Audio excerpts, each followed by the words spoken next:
Assalamualaikum warahmatullahi wabarakatuh. Halo Sobat Madrasah, selamat datang di podcast Mankota Pasuruan. Kenalin semuanya, aku Safira yang akan nemenin kalian di menit ke depan.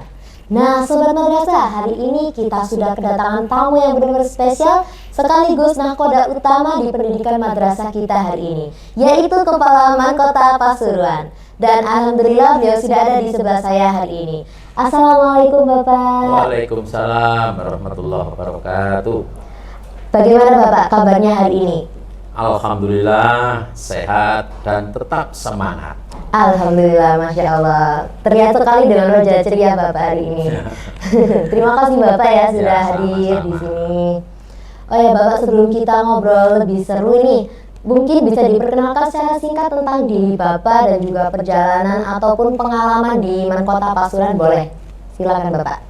Terima kasih. Perkenalkan, nama saya Ahmad Balik Marzuk. Rumah saya di Malang. Saya bertugas menjadi guru Madrasah Aliyah di Malang mulai tahun 1990 di MAN Jalan Bandung, yang sekarang namanya MAN 2 Kota Malang. Kemudian tahun 2014 dipindah menjadi Kepala MAN 1 Kota Malang.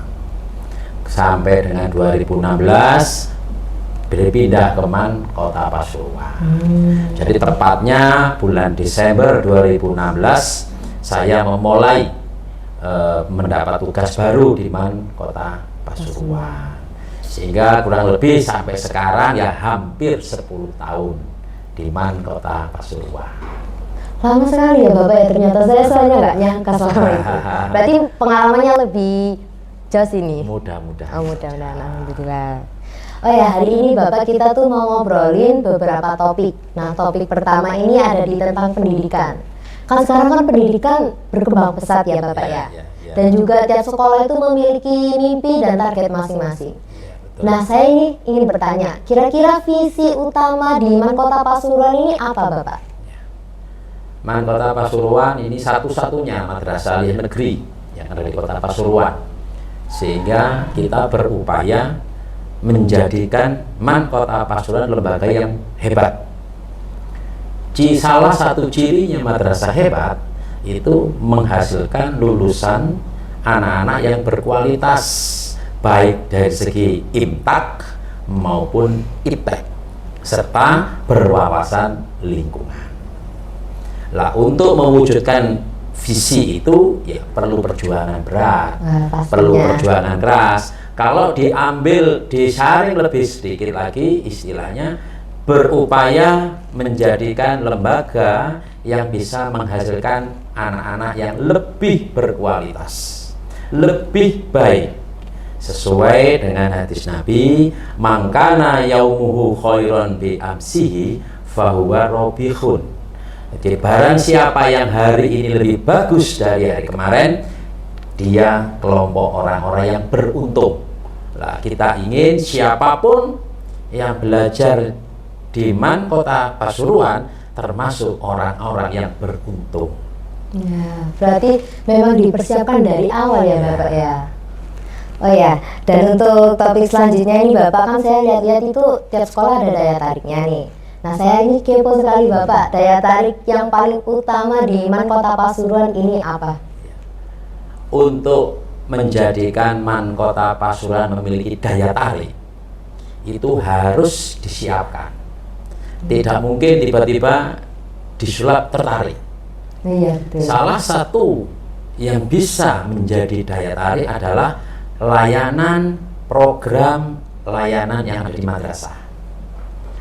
Kesiswaan bagaimana programnya, kurikulum bagaimana programnya, dan lain sebagainya. Sehingga MAN Kota Pasuruan itu bisa menjadikan lembaga yang mampu melayani keinginan stakeholder yang sangat membutuhkan madrasah. Sehingga perlu inovasi, perlu terobosan-terobosan baru, membuat program-program baru yang bisa menarik perhatian masyarakat, terutama anak-anak siswa-siswi Madrasah Aliyah Kota Pasuruan.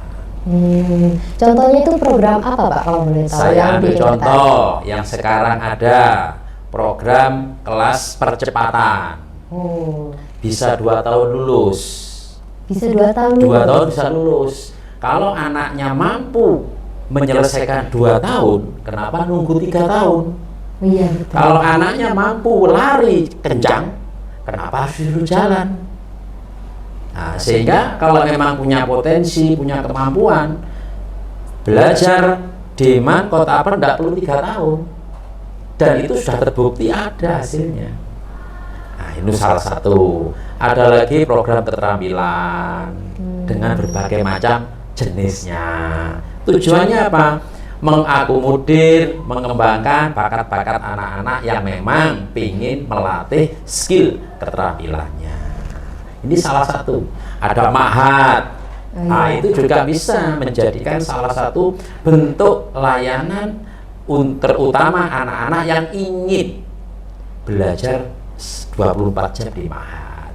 Sehingga semua yang diharapkan ada di sini. Belum jenis ekskulnya ada berapa macam, ada robotiknya, ada risetnya, ada olimpiadenya. Itu semua adalah bagian program yang diharapkan menjadi daya tarik.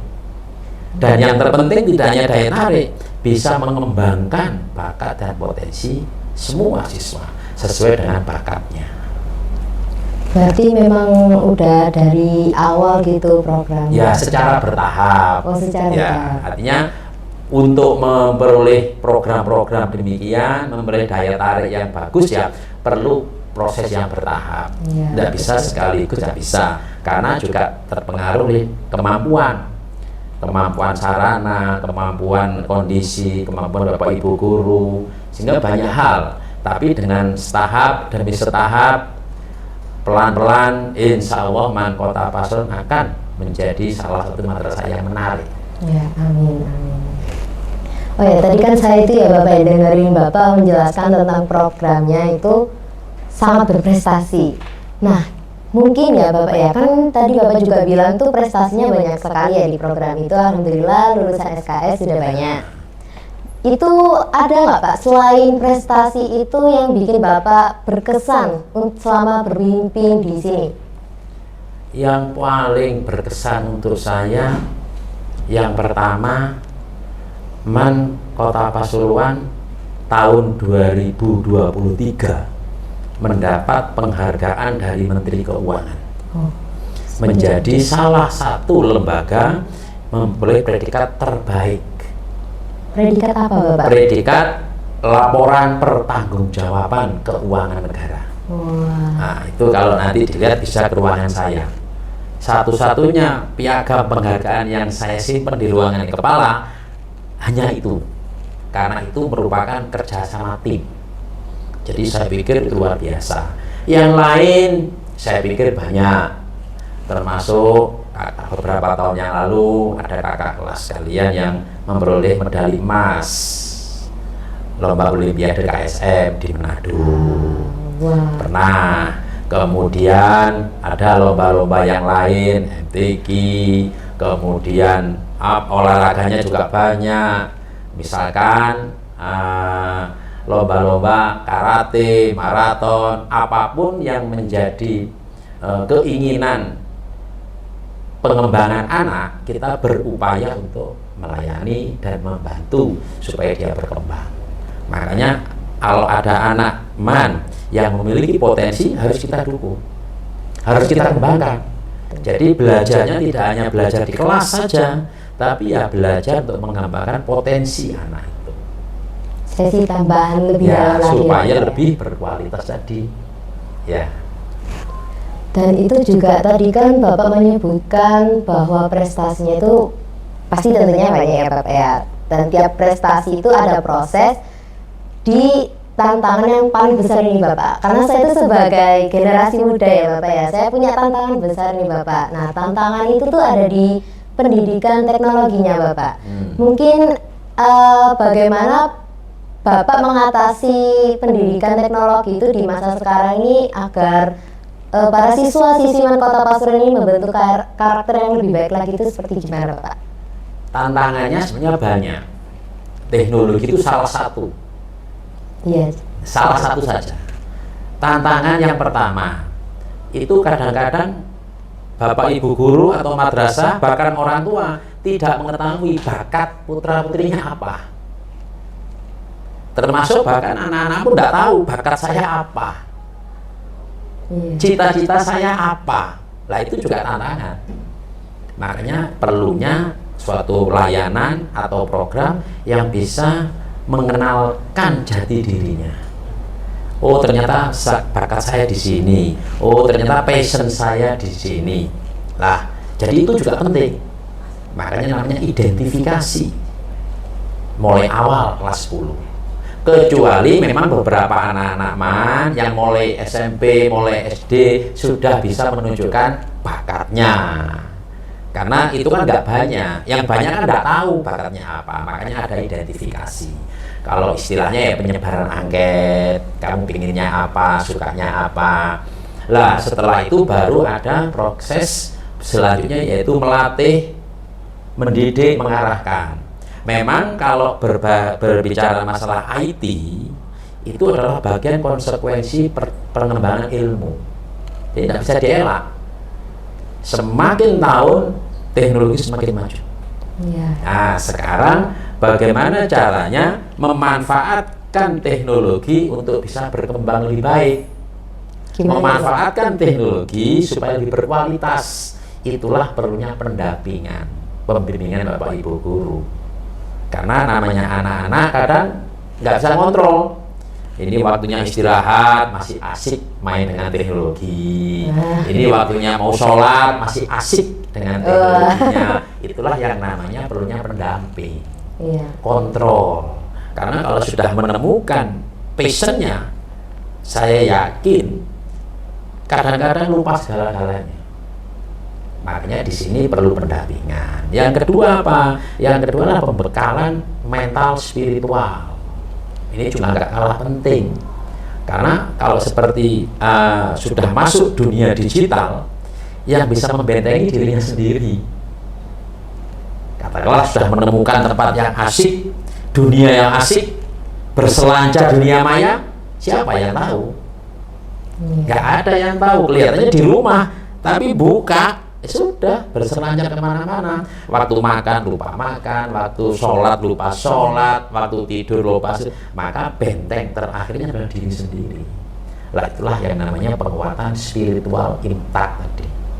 Jadi membentengi diri sendiri dengan cara apa? Dengan cara terus pendampingan, pengarahan, sehingga mudah-mudahan anaknya juga memiliki daya tahan terhadap perkembangan ilmu dan teknologi. Nah itu kan daya tahannya tuh seperti gimana itu Bapak? Dari guru-guru mungkin atau juga dari Bapak sebagai Kepala Mankota Pasuruan untuk siswa-siswi di sini. Misalkan tidak semua pembelajaran harus berbasis digital. Tidak semua tugas-tugas harus berbasis gadget atau laptop. Itu tujuannya untuk ngerem. Sebetulnya untuk ngerem, termasuk waktu pembelajaran di kelas-kelas kan ada itu rak-rak lemari HP. Itu tujuannya mendidik supaya tidak terlalu kecanduan alat gadget. Karena apa? Kalau sampai ini kecanduan, tidak bisa kontrol, belum tentu bisa lebih baik, malah bisa menjerumuskan. Nah itulah perlunya tetap kontrol dari Bapak Ibu guru, dari sekolah, terutama sebenarnya kontrol dari orang tua. Harus ada kontrol. Misalkan jam 10 harus tidur, ya sudah tidur. Jadi tanpa distraksi. Nah, makanya di sini pendampingannya satu yang melatih. Jadi kadang-kadang tidak boleh menggunakan HP, tidak boleh pakai laptop, supaya dia juga menjadi variabel yang berbeda. Tetapi itu tidak mungkin ditinggalkan. Iya. Karena teknologi sekarang pesat ya. Apalagi ada AI tambah, semua bisa selesai pakai AI. Pertanyaannya, apakah bisa AI itu membendung moral? Nggak bisa. Lah itu namanya pembiasaan. Makanya alhamdulillah di mana kita ada pembiasaan pagi, pembiasaan sholat berjamaah, itu dalam rangka untuk mengimbangi. supaya apa? Anak-anak MAN tetap mengikuti perkembangan teknologi, tetapi karakter anak madrasah juga tingkat spiritualnya juga harus tinggi. Berarti memang harus seimbang, selaras seimbang, gitu ya Pak? ya, antara imtak dan Iptek, ya betul. Terus juga ini kan dari imtak dan iptek itu Bapak ini mungkin masih ada yang ngerasa perlu dikembangkan lagi nggak Pak di Man Kota Pasuruan ini? Kalau yang namanya pengembangan itu harus, karena nggak ada yang sempurna. Nggak ada yang sempurna. Contoh yang gampang, pada saat pembiasaan ngaji jam pertama, apa iya dijamin satu kelas semua ikut ngaji? Belum tentu juga. Ya kan? Maka itulah perlunya pendampingan. Perlulah pengawasan dari Bapak Ibu guru. Termasuk kalau sholat, apakah dijamin sholatnya nggak ada yang masbuk, nggak ada yang terlambat? Kadang-kadang begitu qomat baru wudhu, otomatis terlambat. Nah itu terus ditingkatkan. Ya kalau bisa nggak boleh ada yang terlambat. Begitu adzan semua berduyun ke masjid, siap qomat langsung serentak sholat. Nah ini kan juga perlu latihan. Nah, sehingga apa? Memang perlu dilatih. Ya sama misalkan pembiasaan pagi ngaji, belum tentu anak MAN itu di rumah mau ngaji. Ngajinya hanya di sekolahan, ceketan belum tentu. Berarti bisa ya, bisa tidak. Nah, minimal kalau ada pembiasaan di MAN, dia tiap pagi ngaji. Harapannya tidak hanya di madrasah, tapi di rumah juga dilatih. Nah, di rumah siapa yang ngawasi, yang kontrol? Orang tua. Nah, itu namanya pembelajaran yang holistik, ya, yang terpadu, baik di madrasah maupun di rumah. Berarti itu sungguh keren banget sih Bapak ya. Menurut Bapak keren nggak? Keren enggak, itu menurut saya relatif. Oh relatif. Ya, relatif. Seperti gimana mungkin itu relatif? Kalau menurut saya, yang penting saya hanya ingin MAN Kota Pasuruan menjadi madrasah yang terbaik.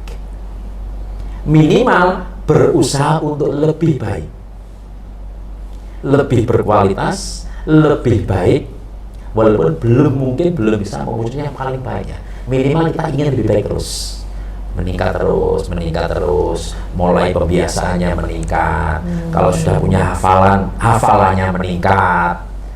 Kalau sudah pas artinya sholatnya yang semula bolong-bolong tidak ada yang bolong, kan sudah meningkat. Yang biasanya ke masjid terlambat, tidak ada yang terlambat, itu kan meningkat namanya. Saya yakin kalau niat kita bahwa harus lebih bagus, lebih meningkat kualitasnya, keren, berarti berhasil. Iya kan?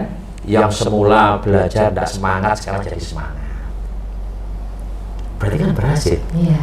Nah, kemudian yang biasa datang terlambat, tidak ada yang terlambat, itu meningkat. Nah kalau itu semakin meningkat, berarti akan keren.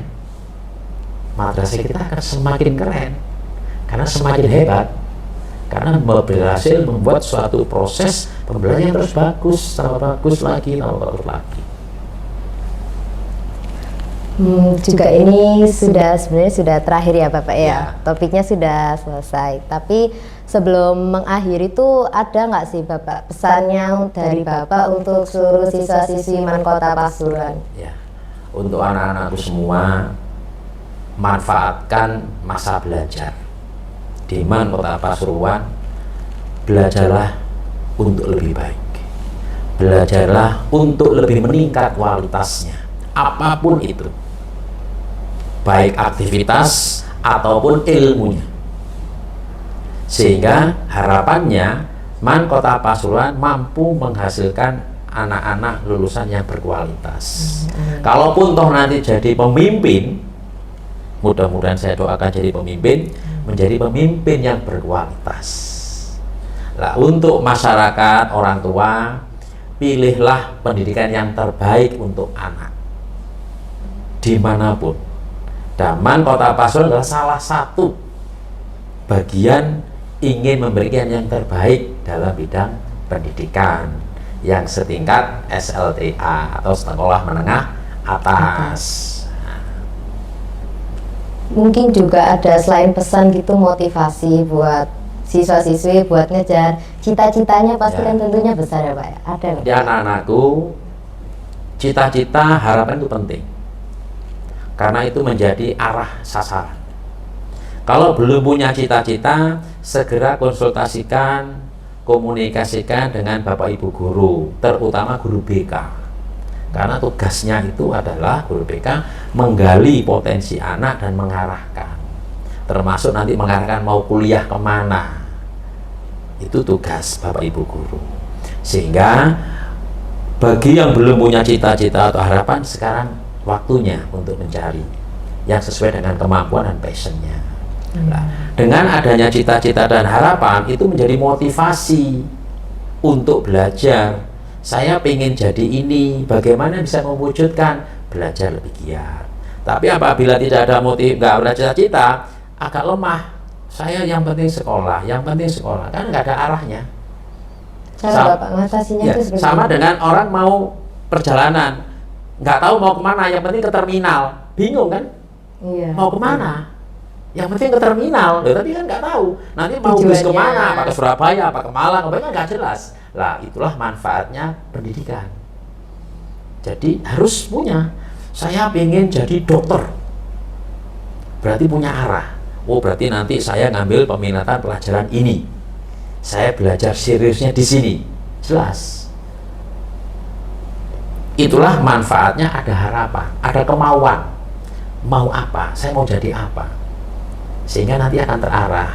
Adapun masalah tantangan memperoleh motivasi itu dalam perjalanan. Banyak faktor, bisa pengaruh teman, bisa pengaruh dari keluarga. Itu semua adalah mensupport sebetulnya. Supaya dapat konsep atau dapat wawasan tentang cita-cita dan harapan. Makanya pentingnya memilih teman. Kalau milih temannya nggak pas, ya sudah, susah. Tapi kalau milih teman yang pas bisa menjadi inspirasi, itu hebat. Nah, sehingga semakin terarah tujuannya. Memang tidak mudah menemukan itu. Nggak bisa satu hari ini ketemu, nggak bisa. Perlu proses panjang. Dan itulah perlunya perjuangan, kesabaran, keikhlasan itu di situ. Karena 3 tahun itu kan nggak mudah. Masuk MAN belum tahu cita-citanya. Kalau sampai kelas 3 nggak tahu cita, repot nanti. Ini mau kemana setelah ini? Kalau ingin kerja, berarti harus masuk program keterampilan. Keterampilan apa yang saya pilih? Pengennya apa? Karena harus ada arahnya juga. minat bakat. Nah, terutama berdasarkan minat bakat. Supaya nggak salah kamar. Bakatnya ini, tapi milihnya ke sana, loh nggak cocok. Jomplang. Nah, itu yang namanya bagian daripada yang menghambat berkembang. Belum tentu nggak gagal, bisa saja terjadi, tapi nggak bisa maksimal karena salah passionnya, ya kan? Dia kemampuannya katakanlah di bidang IT, wah dia jago di IT, tapi satu sisi dia pengen jadi katakanlah sastra, ya bisa sastra, bisa IT bisa, tapi kalau itu bisa linear, semakin hebat. Sinkron tujuannya, walaupun memang semua ilmu itu sekarang bisa dilandasi dengan IT. Nggak ada ilmu yang nggak ada basicnya IT, karena perkembangan ilmu terus berkembang, ilmu teknologi, ilmu terus berkembang di semua bidang. Nah itu tantangannya di situ. Makanya saya mengharapkan anak-anak MAN Kota Pasuruan sesegera mungkin punya cita-cita, punya harapan, punya mimpi. Kan mimpi tidak bayar. Iya. Nah, ya kan? Tinggal nanti mau kemana. Lah, madrasah mengantarkan supaya berhasil meraih cita-cita itu. Baik, terima kasih Bapak atas Sama-sama. pesan dan juga motivasinya sungguh berkesan. Saya juga Amin. sungguh menyentuh Mudah-mudahan sekali. manfaatnya. Amin ya rabbal alamin. Nah sebelum ini kita tutup, ini itu yang saya tunggu sebenarnya Bapak di Oke, podcast kali ini. siap. Soalnya ada segmen rapid question. Waduh, ini nggak boleh mikir berarti ya. Namanya rapid question. Iya, rapid question. Berarti Bapak oke. sudah tahu ketentuannya seperti gimana? Ya, asal jawab. Wah, asal jawab. Jadi ketentuannya itu Bapak harus menjawab secara cepat, spontan. Kalau bisa juga itu satu kata Bapak. Satu kata. Iya. Tapi Dua kata kalau nggak boleh ya? Oh boleh, Oh, tapi boleh. semaksimal mungkin kalimat Oke, pendek. Ya. Jadi, Siap. Bapak siap? Siap. Oke, jadi saya nanti bacakan pertanyaannya dan Ya. Bapak langsung segera Saya mungkin jawab. menjawabnya. Oke. Oke, pertanyaan pertama Bapak. Satu kata yang paling menggambarkan Mankota Pasuruan. Hebat, berkualitas. Wah. Dan yang kedua Bapak, moto hidup yang paling Bapak pegang sampai sekarang itu apa? Harus lebih baik lagi. Harus lebih baik lagi, betul. Dan yang ketiga, hal yang bikin Bapak bangga dan bahagia menjadi seorang pendidik. Bisa menghasilkan generasi muda yang lebih hebat. Wah, lebih panjang ya ini kalimatnya. Dan yang terakhir ini Bapak, apa harapan terbesar Bapak untuk seluruh siswa Mankota Pasuruan? Kan tadi panjang, sekarang Nah. pendek. Jadilah calon-calon pemimpin berkualitas. Wah, bagus sekali Bapak. Nah, Jadi itu saja tadi ya Bapak tentang rapid questionnya, hanya 4 pertanyaan saja. terima kasih. Terima kasih ya Bapak karena Sama-sama. sudah mau bergabung dan berbincang bersama saya hari ini. Dan alhamdulillah juga sudah nggak kerasa nih di penghujung acara, dan obrolan tadi ini benar-benar inspiratif dan juga edukatif sekali ya Sobat Madrasah. Dan semoga kalian semua yang menonton ini bisa mendapatkan pelajaran yang bisa dipetik dari perbincangan saya dengan Kepala Mankota Pasuruan. Amin. Dan sekali lagi terima kasih Bapak Sama-sama. karena sudah berbincang dan berkenan memberikan waktu hari ini. Dan Sobat Madrasah terima kasih karena sudah menonton podcast kita dari awal hingga akhir. Dan saya harap kalian untuk selalu tetap mendukung podcast Mankota Pasuruan agar tidak ketinggalan info menarik lainnya. Saya Safira, izin pamit undur diri. Terima kasih. Wassalamualaikum warahmatullahi wabarakatuh. Sampai jumpa di podcast berikutnya. Waalaikumsalam warahmatullahi wabarakatuh.